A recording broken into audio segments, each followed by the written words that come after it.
السلام علیکم ویورز، آپ دیکھ رہے ہیں بالادستی اور میں ہوں ثاقب سعید۔ آج قومی اسمبلی میں ایک بڑی دلچسپ قانون سازی جو ہے وہ ہوئی ہے۔ ایک بل ہے جس میں سزائے موت کا خاتمہ کیا گیا ہے۔ اس کے حوالے سے آپ کو تفصیل میں شیئر کروں گا۔ خواجہ آصف وزیر دفاع ہیں، انہوں نے ایک عجیب و غریب قسم کا ایک ٹویٹ کیا ہے۔ اس پر بات کریں گے۔ اور تیسری جو سب سے اہم خبر ہے وہ یہ ہے کہ تیرا میں خیبر پختونخوا کا علاقہ تیرا ہے، اور دوسرا باجوڑ میں آپریشن کی جو اس کے حوالے سے فوج، عام لوگوں اور جو ٹی ٹی پی ہے ان کے درمیان ابھی بات چیت جو ہے وہ چل رہی ہے۔ اس کے حوالے سے میں آپ کو ڈیٹیل آپ کے ساتھ شیئر کروں گا۔ آج قومی اسمبلی میں یہ ہوا کہ ایک بل جو ہے وہ منظور ہوا ہے، جس کا مقصد یہ ہے کہ جو خواتین کے ساتھ اگر کوئی پہلے بدتمیزی کرتے تھے، ان کے کپڑے پاڑتے تھے یا ان کو برہنہ کرتے تھے، تو ان کے لیے ایک جو پنشمنٹ تھی، جو سزا تھی، وہ سزائے موت تھی۔ تو اس بل کی منظوری کے بعد آج جو بل منظور ہوا ہے اس میں وہ سزائے موت کا جو سزا ہے اس کے خاتمے کا فیصلہ کیا گیا ہے، اور اس کو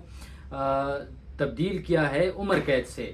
اور اس بل کے جو اغراض و مقاصد ہیں وہ بڑے دلچسپ ہیں، لیکن آپ کو ماننا پڑے گا کہ حکومت نے اس میں ایک تو حقیقت پسندی کا مظاہرہ کیا ہے اور سنجیدگی دکھائی ہے۔ اس بل کے جو اغراض و مقاصد ہیں وہ میں نے پڑھے، تو اس میں لکھا گیا ہے کہ حکومت کا جو جی ایس پی پلس کا جو ہے جو معاہدہ ہے یا دیگر جو بین الاقوامی معاہدے ہیں یا جو کمٹمنٹس ہیں، ان کی روشنی میں پاکستان نے اسٹیک ہولڈر کے ساتھ میٹنگز کیں، اور اس کے بعد اس بل کا جو ڈرافٹ ہے وہ تیار کیا، اور یہ جو بل کا ڈرافٹ ہے اس کو بین الاقوامی قوانین اور اسلامی جورسپروڈنس جو ہے اس کی روشنی میں اسٹیک ہولڈرز کے ساتھ انہوں نے تیار کیا ہے وزارت داخلہ نے، اور اس کے بعد اس کو قومی اسمبلی میں پیش کیا ہے اور آج اس کی منظوری ہوئی ہے۔ تو اس کا مطلب ہے کہ جو سزائے موت تھی، جو خواتین کے ساتھ بدتمیزی یعنی ان کو برہنہ کیا جانا یا ان کے کپڑے پاڑنے کی جو سزا تھی اس کو ختم کیا گیا ہے۔ اور اس میں ایک پوائنٹ جو ہے وہ بڑا اہم ہے، اس بل کے اغراض و مقاصد میں لکھا گیا ہے کہ سزائے موت جو ہے وہ بہت بڑے سیریس کرائم کے بعد کسی کو دی جا سکتی ہے، اور بین الاقوامی جو کافی سارے ممالک کا اس میں ہے کہ وہاں پر سزائے موت جو ہے ان معاملات میں نہیں دی جاتی، تو ان کے ساتھ مطابقت کے طور پہ پاکستان میں وہ سزائے موت کی جو سزا ہے اس کو عمر قید کی سزا میں تبدیل کیا گیا ہے۔ دوسرا، خواجہ آصف نے کل رات ایک ٹویٹ کی، اور انہوں نے جو بیوروکریسی ہے اس کا ذکر کیا ہے۔ میں خواجہ آصف کا ٹویٹ آپ کے سامنے رکھ دیتا ہوں تاکہ آپ کو تھوڑا سا اندازہ ہو۔ انہوں نے کہا ہے کہ بیوروکریسی پرتگال میں پراپرٹی جو ہے وہ لے چکی ہے، وہ آدھی سے زیادہ بیوروکریسی کا انہوں نے ذکر کیا ہے، اور انہوں نے کہا ہے کہ شہریت لینے کی تیاری وہاں پر پرتگال میں کر رہی ہے۔ اور انہوں نے مزید یہ کہا ہے کہ یہ نامی گرامی بیوروکریٹس ہیں، مگر مچ اربوں روپے کا کر آرام سے ریٹائرمنٹ کی زندگی گزار رہے ہیں۔ اور انہوں نے کہا ہے کہ بزدار سابق وزیر اعلیٰ پنجاب جو ہیں انہوں نے اس ٹویٹ میں ان کا ذکر کیا ہے، اور کہا ہے کہ ان کے ساتھ جو قریب ترین بیوروکریٹ ہیں 4 ارب بیٹیوں کی شادی پر صرف ایک سلامی جو ہے وہ وصول کر چکا ہے، خواجہ آصف نے کہا ہے۔ اور ساتھ انہوں نے یہ کہا ہے کہ سیاستدان جو ہیں وہ ان بیوروکریٹس کا بچا کچا کاتے ہیں اور چولے مارتے ہیں، نہ پلاٹ نہ غیر ملکی شہریت، کیونکہ انہوں نے الیکشن لڑنا ہوتا ہے، اور پاک سرزمین کو یہ بیوروکریسی جو ہے وہ پلید کر رہی ہے۔ یہ الفاظ ہیں وزیر دفاع خواجہ آصف کے۔ خواجہ آصف کو ہم نے کافی دفعہ دیکھا ہے اس قسم کی باتیں جو ہیں وہ کرتے رہتے ہیں، لیکن خواجہ آصف صاحب کو یہ اندازہ نہیں ہے کہ وہ حکومت میں ہیں۔ ماضی میں بھی وہ حکومت میں تھے، پچھلے دور میں وہ پبلک اکاؤنٹس کمیٹی کا حصہ تھے، تو کافی دفعہ وہ کہتے تھے کہ یہاں پر جو گاڑیاں بنانے والی جو انڈسٹری ہے وہ کہتے تھے اکثر کمیٹی میں کہ انہوں نے عام لوگوں کو لوٹ لیا۔ یہ ایک حقیقت ہے کہ یہ ایک مافیا ہے، اور لوگوں کے ساتھ جو زیادتی ہو رہی ہے،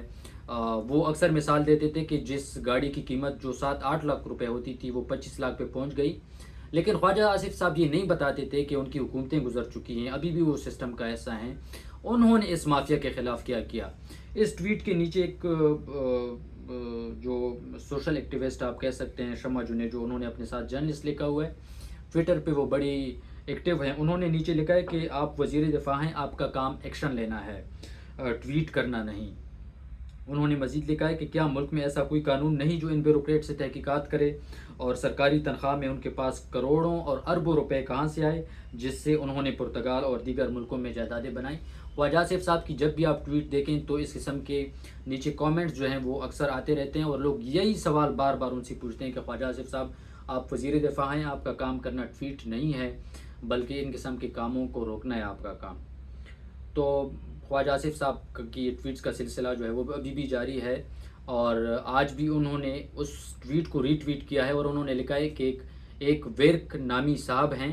جو ان تمام تر معاملات میں آپ ان کو وہ کہہ رہے ہیں کہ وہی یہ کام کرتے ہیں یا لوگوں کو فیسیلیٹیٹ کرتے ہیں۔ تو تیسری جو بڑی خبر ہے جس پر ہماری جو میڈیا ہے، نیشنل میڈیا جو ہے، جس کو کور نہیں کرتا، وہ خیبر پختونخوا کے مختلف علاقوں میں، ضلعوں میں وہ حالات ہیں جن پر میں کافی آپ کے سامنے بحث کر چکا ہوں کافی ولاگز میں۔ اب سچویشن یہ ہے کہ 2-3 یا 4 دن سے وہاں پر مذاکرات چل رہے ہیں عام لوگوں کے ٹی ٹی پی کے ساتھ، یا جو اسٹیبلشمنٹ یا فوج آپ سے کہیں، وہ بھی اس تمام تر پروسیس میں کہیں نہ کسی صورت میں وہ موجود ہے۔ اور جو تیرا کی جو صورتحال ہے وہاں پر تو یہ ہوا کہ ایک قسم کا میسج آپ اس سے کہہ سکتے ہیں ٹی ٹی پی کی جانب سے، انہوں نے کہا ہے کہ ہم عام لوگوں کے خلاف کوئی کارروائی نہیں کریں گے، یا جو اسٹیبلشمنٹ یا فوج ہے ان کے خلاف کارروائی نہیں کریں گے، لیکن اگر ہمارے خلاف کوئی کارروائی ہوتی ہے تو ہم کارروائی کریں گے۔ دوسری انہوں نے بات کی ہے کہ ہم کسی سے زبردستی کھانا وہاں پر نہیں کھائیں گے یا سٹے نہیں کریں گے، یا بتہ جو ہے وہ وہاں پہ نہیں لیں گے، لیکن ایک بات جو پہلے دن سے وہ کر رہے ہیں وہ یہ کہ ہم وہ علاقہ جو ہے وہ نہیں چھوڑیں گے۔ جو باجوڑ میں جو صورتحال ہے وہاں پر بھی یہ تمام تر چیزیں چل رہی ہیں، لیکن ابھی تک ایک فائنل سٹیج پہ یہ معاملہ جو ہے وہ نہیں پہنچا ہے۔ لیکن اگر آپ اس کا تجزیہ کرنا چاہیں تو وہ یہ ہے کہ وہاں پر صرف ٹی ٹی پی نہیں ہے جو وہاں پر ملیٹنٹس جو کارروائیاں ہیں وہ کرتی ہے، باقی بھی کافی سارے گروپس ہیں۔ تو اس میں یہ ہو سکتا ہے، ماضی میں بھی ہوتا رہا ہے کہ ایک گروپ جو ہے وہ وہاں پر کارروائی کرتی ہے اور پھر اس سے انکاری ہو جاتی ہے کہ میں نے تو یہ کارروائی نہیں کی۔ بہت آسان سی بات ہے، آپ اس کو معاہدہ جو ہے وہ نہیں کہہ سکتے، لیکن یہ ہے کہ آپ ان کا موقف کہہ سکتے ہیں جو مجھے ناقابل عمل لگتا ہے۔ اس کی وجہ یہ ہے کہ وہ پہلے سے ٹی ٹی پی نے کبھی بھی یہ نہیں کہا کہ انہوں نے زبردستی کسی کے گھر میں سٹے کیا یا وہاں پر ان سے زبردستی کھانا کھایا یا وہاں پر کسی سے بتہ لیا، وہ تو ویسے بھی نہیں مانتے۔ دوسرا یہ ہے کہ ان کا جو اصل سٹانس ہے وہ یہ ہے کہ وہ اس علاقے کو نہیں چھوڑیں گے۔ دوسری یہ بات ہے کہ وہ کہتے ہیں کہ اگر ہمارے اوپر ہمارے خلاف کوئی کارروائی ہوتی ہے تو ہم جواباً کارروائی کریں گے، وہ تو پہلے سے کر رہے ہیں۔ تو